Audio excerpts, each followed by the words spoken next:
bem, continuando a análise das narrativas no primeiro bloco, capítulo 1 a 11 de Gênesis, que nós estamos chamando de o ciclo das origens, vamos estudar a narrativa da criação. Nós vamos estudar a primeira narrativa, tá bom? Como assim, pastor, a primeira narrativa? Tem mais de uma? Tem sim, e eu vou mostrar para você. Muito provavelmente você, como eu, e a maioria das pessoas que ouviram e contam a história da criação, ensinam sobre essa história, eu gosto de chamar de narrativa, fazem uma mistura de duas narrativas. Fazem a mistura da narrativa do capítulo 1 com a narrativa do capítulo 2. Sim, temos duas narrativas da criação e eu vou mostrar isso. A história que nós contamos e aprendemos e passamos a outras gerações é a seguinte: Deus, pela sua palavra, criou os céus e a terra, criou a luz, os luminares, separou o firmamento das águas, criando o céu e os mares, a porção seca, fez os animais, as aves pela sua palavra, plantou, né? Mandou e se criou então a vegetação. Até aí nós vamos no capítulo 1 de forma correta, que Deus criou pela sua palavra. Mas quando chega na criação do homem, ao invés de nós continuarmos lendo e ensinando a narrativa do capítulo 1, a gente dá um pulo quase que quântico, né? Um salto quântico para o capítulo 2. Por quê? Porque o capítulo 1 diz que Deus criou o homem e a mulher, nesse caso a palavra hebraica é macho e fêmea, conforme a sua imagem os criou, pela palavra. Mas ao invés de ensinarmos isso, nós pegamos um pedaço da segunda narrativa da criação e colocamos dentro do primeiro capítulo. Assim, Deus fez o homem do pó da terra, formou o homem do solo, e modelou o homem e assoprou o seu hálito, o seu vento, o seu espírito, o seu fôlego no homem e ele se tornou alma vivente. E depois fez cair um profundo sono sobre Adão e tirou uma de suas costelas e formou a mulher. Isso é uma mistura, porque o capítulo 1 fala que Deus criou o homem e a mulher através da palavra. E só no capítulo 2, na segunda narrativa da criação, é que fala que Deus fez o homem a partir do pó da terra. Então, a primeira providência que nós precisamos tomar é separar essas duas histórias da criação. Como Deus fez, separando o dia e as trevas, o dia e a noite, a luz e as trevas, a água do céu, do firmamento, da terra seca, como Deus vai separando, está aí uma boa exortação para a gente, separar as duas narrativas da criação. Tá bem, pastor, vamos lá. Como que a gente faz isso? Eu quero mostrar para você, para responder essa pergunta, 7 diferenças cruciais, importantíssimas, que mostram que são duas narrativas diferentes. Duas histórias da criação com um propósito diferente. Lembre-se sempre, nós não estamos lidando com criacionismo e evolucionismo. Nós estamos lendo a palavra de Deus e, como tal, ela tem uma mensagem para a gente. O que a gente tem que perguntar não é se aconteceu, se foi assim, Deus criou como na primeira história da criação ou na segunda. Não. A pergunta é o que significam essas narrativas para a nossa vida e o que eles quiseram dar a entender da vontade de Deus para nós, tá bem? Então vamos lá aos 7 elementos. Você vê que eu gosto bastante do número 7, né? Como a Bíblia também gosta. Os 7 elementos que distinguem a narrativa do capítulo 1 da narrativa do capítulo 2. Só para vocês saberem, eu vou delimitar, né, a primeira narrativa da criação, o capítulo 1, do verso 1 até o capítulo 2, verso 4, parte A. Por que parte A? Porque na parte B, capítulo 2, verso 4b, começa então a segunda narrativa da história da criação. Vamos lá. Em primeiro lugar, eu já mencionei que o primeiro elemento é que na primeira narrativa da criação se fala: haja luz, haja firmamento, haja águas, haja luzeiros. A palavra poderosa de Deus cria. Ele não põe a mão na massa, como a gente diz. Ele vai falando pelo poder da palavra. Isso é um sintoma de influência profética, de gente que não pode demonstrar através de atos e ações. Então, usa a palavra. Aqui Deus usa a palavra poderosa para trazer a existência, para trazer e ordenar esse caos. Na segunda narrativa, Deus age. Ele não fala, mas ele age. É dito, por exemplo, capítulo 2, verso 7, então formou o Senhor Deus ao homem do pó da terra. Ele formou. Quando vai falar da mulher, e diz no capítulo 2, né, verso 22, diz: e a costela que o Senhor Deus tomara do homem, transformou-a numa mulher e lá trouxe. Essa palavra aqui é modelou ou esculpiu, né? Fez uma escultura a partir da costela do Adão. Diz também que ele plantou um jardim, né? Aqui ele fez brotar do solo, capítulo 2, verso 9, e diz também que Deus plantou o jardim no verso número 10. Desculpa,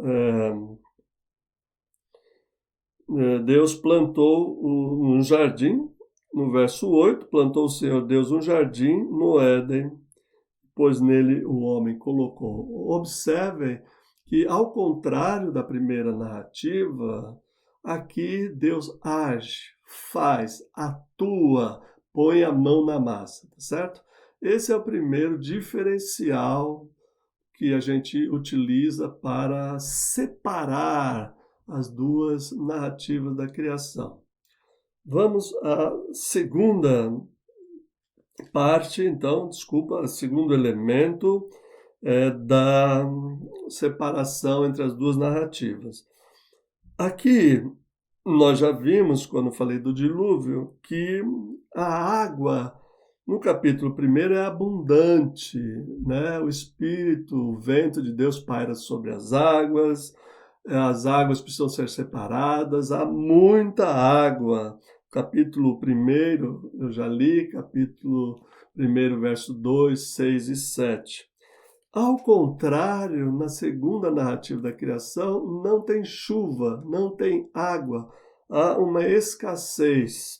Capítulo 2, verso 5 diz assim: não havia nenhuma planta no campo, na terra, planta do campo na terra, pois ainda nenhuma erva do campo havia brotado, porque o Senhor Deus não fizera chover sobre a terra e também não havia homem para lavrar o solo.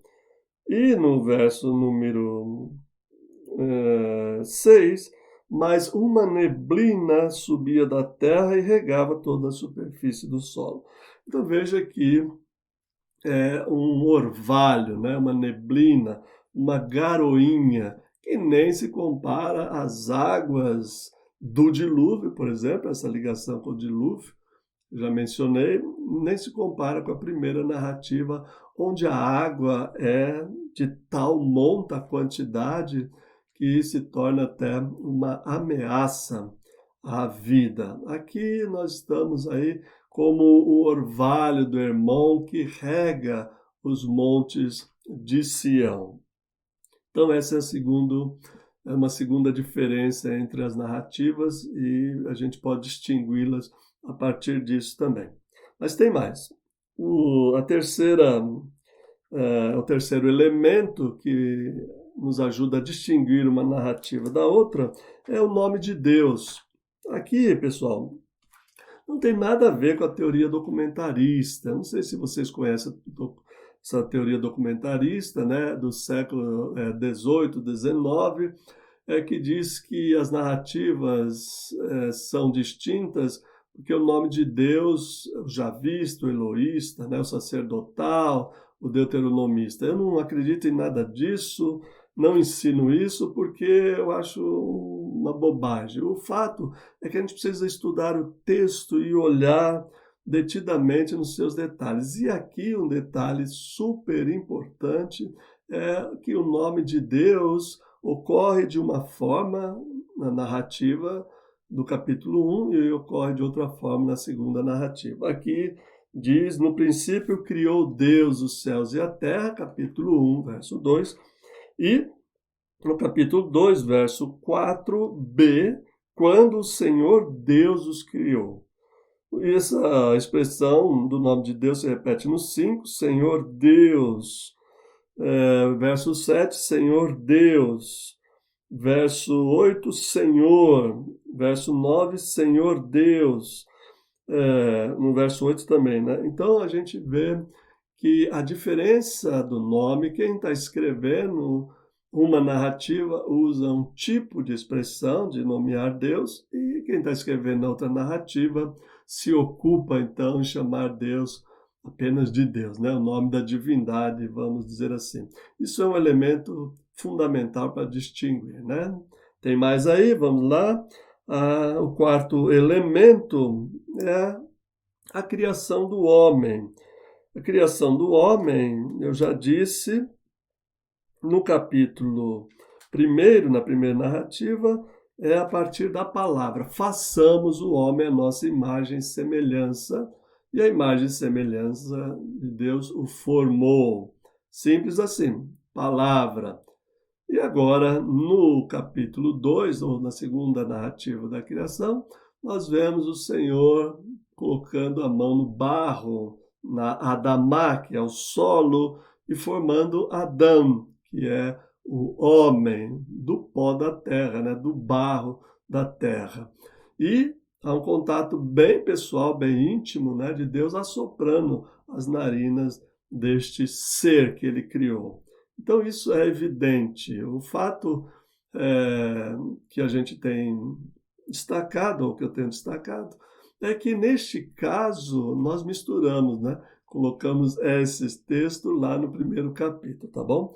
Então isso é decisivo para a gente separar essas duas histórias. Tem mais o sexto elemento que ajuda a distinguir separar uma narrativa da outra, é a criação dos animais. No capítulo 1, do verso 20 em diante, até a criação do homem, no 26, Deus cria os animais através da sua palavra, né? Então, verso 20 disse, Deus povoe as águas de enxames e seres viventes, e voe as aves sobre a terra, sobre o firmamento dos céus. Verso 21, criou, pois, Deus os grandes animais marinhos e todos os seres viventes que rastejam, os quais povoam as águas segundo as espécies, e todas as aves segundo as suas espécies, e viu Deus que tudo isso era bom, e abençoou, né? Vai seguindo, multiplicou. Aqui a narrativa deixa claro que Deus falou. Agora veja como Deus cria os animais na segunda história da criação. Muita gente, ou para muita gente, capítulo 2, verso 19, passa desapercebida essa expressão seguinte. Havendo, pois, Deus, o Senhor Deus, formado da terra todos os animais do campo e todas as aves do céu, trouxes ao homem para ver como este a chamaria, e o nome que o homem desse a todos os seres viventes, esse seria o nome deles. Então, havendo, pois, o Senhor Deus formado da terra, do solo, da Adamá, todos os animais e as aves do céu. Veja que pouca gente fala disso, né? De modelar, de formar, de Deus ter trazido também da terra, do solo, a vida dos animais. Isso é um diferencial tremendo, né, em relação à primeira narrativa. Então, essas seis, eu falei seis, mas na verdade essa é a quinta, né? A sexta é a criação da mulher. A criação da mulher acompanha também a criação do homem, enquanto na primeira narrativa homem e mulher, ou macho e fêmea, são criados simultaneamente pelo poder da palavra de Deus. Na segunda narrativa, nós bem conhecemos, Deus faz cair um profundo sono sobre Adão, no capítulo 2, verso 21, e toma uma de suas costelas, e, verso 22, transforma ou modela em uma mulher, uma companheira, que vai ter o nome depois de Eva, mostrando assim a distinção clara entre poder da palavra no capítulo 1 e a simultaneidade da criação com o homem, e aqui a mulher sendo criada a partir da costela do homem em um momento segundo, depois que o homem, ou Deus constata, né, que o homem está sozinho, que não é bom que ele fique assim. Tanto a motivação quanto a forma são muito diferentes. E o sétimo vínculo, o sétimo elemento de distinção entre a primeira e a segunda narrativa é justamente Deus conversar com o homem. Na primeira narrativa, Deus está conversando com alguém, mas não é o homem. Ele diz, façamos o homem a nossa imagem e semelhança. Mas no capítulo 2, ou na segunda narrativa da criação, Deus está falando diretamente com o homem. Ele diz, você pode comer de toda a árvore que está aí. Ele dá um mandamento ao homem, né? Mas da árvore do conhecimento do bem e do mal, você não deve tocar. E assim, ele vai conversando com o homem. Na primeira narrativa, Deus está conversando com alguém, né? Mas não é o homem e não é a mulher. E na segunda história da criação, Deus está conversando diretamente com o homem. Essas 7 diferenças permitem que a gente separe as duas narrativas da criação. E é necessário fazer essa distinção, fazer essa separação, porque senão nós vamos embolar os sentidos, nós vamos entrelaçar sentidos que estão distintos e que têm propósitos distintos. Eu tenho aprendido com os rabinos que nada na Escritura, na Bíblia hebraica, e para nós cristãos no Novo Testamento também, está ali por acaso, está ali com um propósito definido. E a nossa tarefa de pastores, pastoras, intérpretes da Bíblia é tentar explicar para o nosso povo qual é o significado, o que isso diz a respeito da vontade de Deus para as nossas vidas. Por isso se faz necessário separar a primeira narrativa da criação da segunda narrativa da criação, pois elas têm mensagens distintas, elas têm mensagens separadas e muito diferentes, tá bom?